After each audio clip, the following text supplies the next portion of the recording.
Mikhailo Podolyak, an advisor to the head of the office of the President of Ukraine, has reacted sharply to a meeting of Kremlin chief Putin with an African delegation. This is what he had to say about the visit by African presidents, whose mission was to get Ukraine and Russia to enter into peace talks.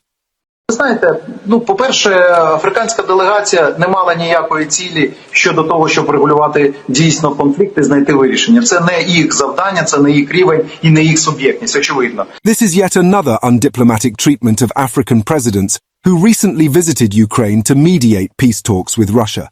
As Africans, as African Union, as African presidents, this is how they think about you all.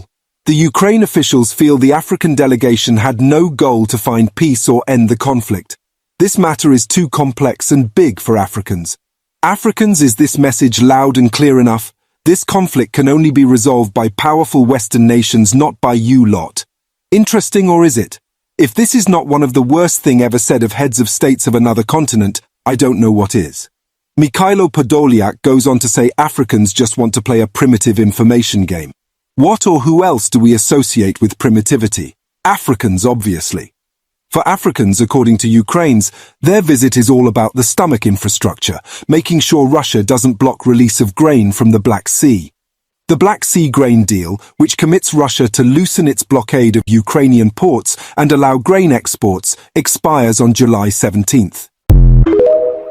In this aircraft, since we arrived here yesterday afternoon at about 1:30 in the afternoon, they are here. They have not been able to move to Kiev in order to go and protect President Ramaphosa. Wally Rueda, the head of the Presidential Protection Unit, practically yesterday saying that they are pretty much in the limbo. The Polish government is not cooperating with them, and they are effectively sabotaging President Cyril Ramaphosa's security detail.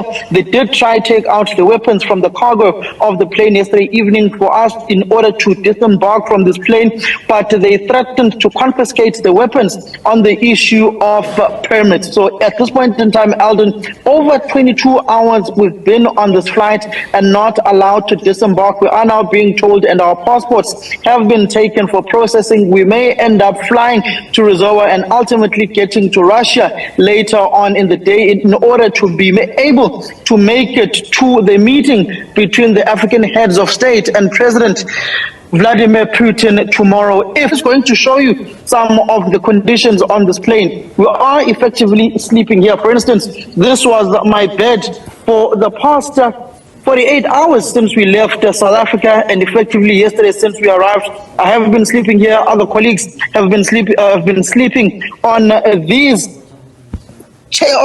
chairs of this aircraft. We only have 2 amenities, which are toilets that we are using amongst males and females on this aircraft. It's unhygienic. Президент України Володимир Зеленський, президент Союзу Коморських островів Азалі Асумані, президент Південно-Африканської Республіки Сиріл Рамафоза,